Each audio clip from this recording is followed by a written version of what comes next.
Friends, welcome to my channel. आज की इस वीडियो में हम लोग क्लास 7 की यूपी बोर्ड इंग्लिश बुक का चैप्टर लास्ट जो कि है आई लव नेचर पोएम, इसके क्वेश्चन आंसर्स करेंगे। पिछली वीडियो में मैंने आपको इसकी समरी दे दी थी, पूरी एक्सप्लेनेशन कर दी थी लाइन टू लाइन। इस वीडियो में हम लोग इसके क्वेश्चन आंसर्स करेंगे और इसके बाद हमारी क्लास 7 की इंग्लिश बुक कंप्लीट हो जाएगी। ओके, तो चलिए शुरू करते हैं। वो फर्स्ट क्वेश्चन हमारा, what is the poem about. ये पोएम किस लिए है, इसका क्या मतलब है, ये पोएम किस बारे में है। सो ये पोएम किस बारे में है, नेचर के बारे में। दिस पोएम, तो हम आंसर में लिखेंगे this poem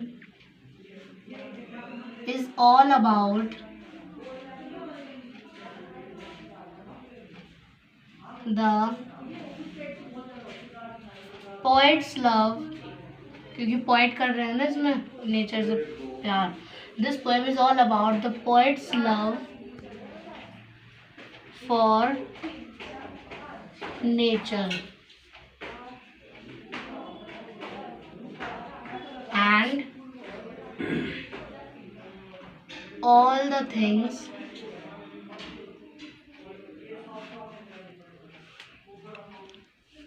around him.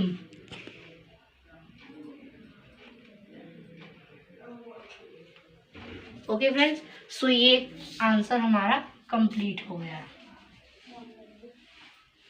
Now second question, how does the poet express his love for nature in the first stanza. पहले स्टैंजा में, जो हमारा पहला स्टैंजा है उसमें, इस पहले स्टैंजा में पोएट ने क्या बताया है, क्या उन्होंने एक्सप्लेन किया है। पहले स्टैंजा में पोएट ने एक्सप्लेन किया है। फर्स्ट स्टैंजा में क्या बताया है कि वो पपीज से, जो उनकी पपी की जो एकदम पहले ही बॉर्न होते हैं, उनकी आवाज़ उन्हें अच्छी लगती है और बर्ड्स की आवाज़ अच्छी लगती है। तो हम लोग वही इसमें लिखेंगे। मैं यहाँ से आंसर शुरू कर रही हूँ, देखिए एक minute. The poet expresses his love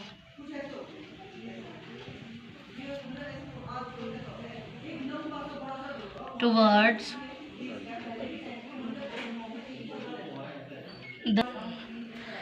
the poet expresses his love towards the birds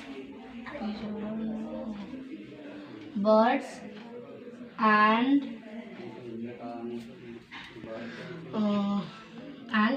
the puppies.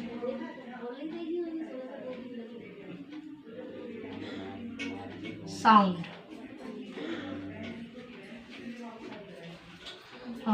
in the morning। जो उन्होंने लिखा है डिटो हम वही लिखेंगे क्योंकि ये पोएम है। In the morning just after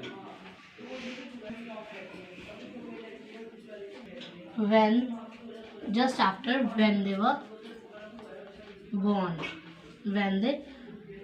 born, okay. So now अब हमारा थर्ड क्वेश्चन है, which shade does the poet love during rain. Poet को कौन सी शेड, कौन सी छाया अच्छी लगती है बारिश के समय।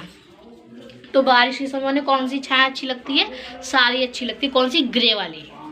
हम वही लिखेंगे आंसर में। चलिए आंसर लिखना शुरू करते हैं।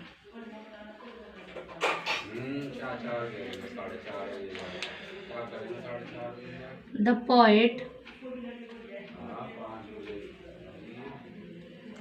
loves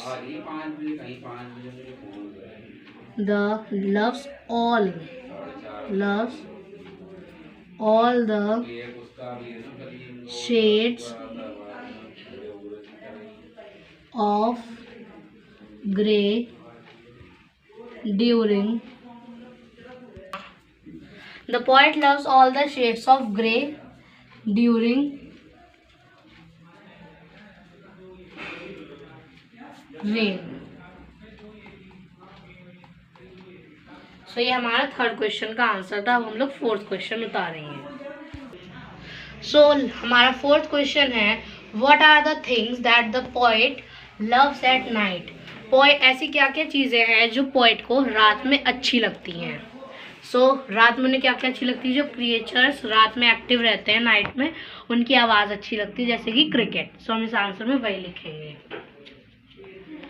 at night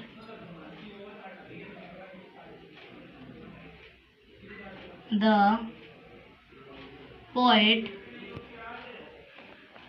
loves the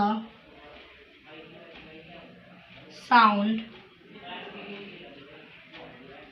made by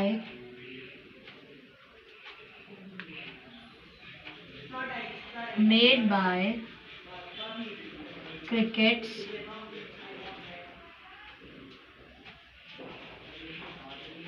and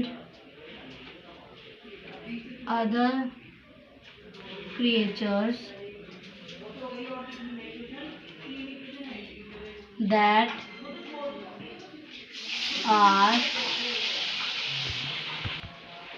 are active at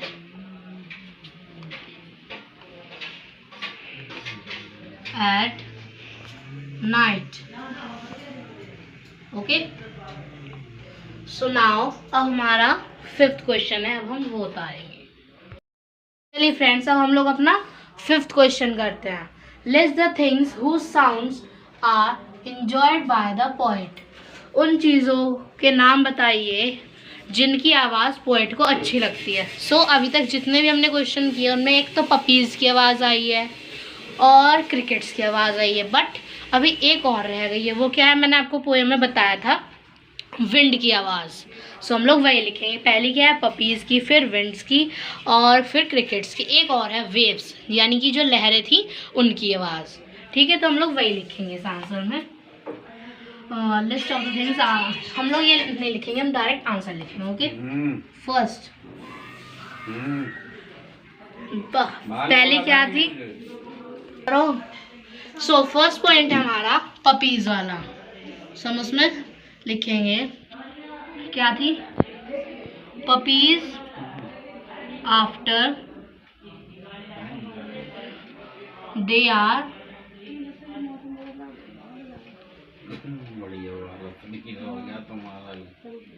अब आप लोग सोच रहे हैं पपीज साउंड क्यों नहीं लिखा? क्योंकि हमें साउंड ही बताने, तो आप ये लिख सकते हैं the sound which the poet likes are। Okay, हमारा आंसर बिल्कुल कंप्लीटली चल रहा है। पहले क्या थी? Puppies after they are born. Second, winds की आवाज, wind blowing through trees. Winds blowing through trees, यानी कि जो हवा पेड़ों से निकलती है तो पत्तों को हिलाती है, तो वो वाली आवाज। Now third, waves upon the sound, यानी जो वेव्स, यानी जो तरंगों की, लहरों की आवाज आती है वो। वेव्स, ये पोएम की ही लाइन ली गई है। Upon the sound. Now, last but not the least, crickets and other creatures that are active at night. तो हम लिखेंगे crickets, crickets and other creatures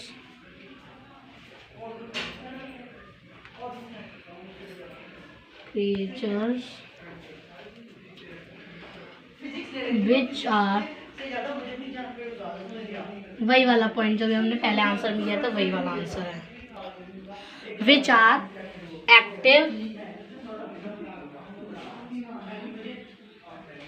at night. The top by point उतार सकते हैं.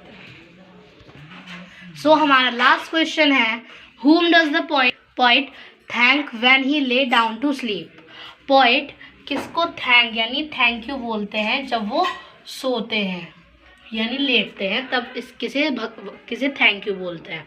सो कि हमने पढ़ा था लॉर्ड को, तो हम लोग यानी कि भगवान को, तो हम लोग वही लिखेंगे. The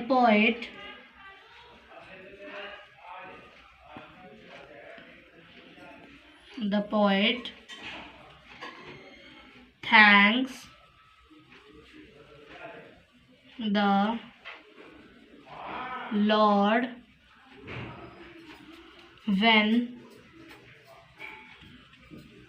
he lays down.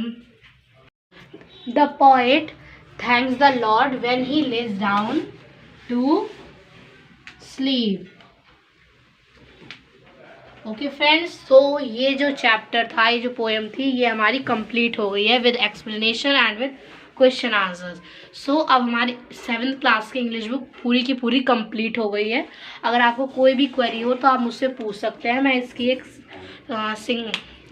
Single playlist भी बना दूंगी, उसमें आपको सारी वीडियो मिल जाएंगी. तब तक के लिए आप लोग वीडियो ऐसे ही देखें. ओके, अब मैं कुछ टाइम बाद 6 या 9 क्लास की इंग्लिश बुक की एक्सप्लेनेशन करना शुरू करूँगी.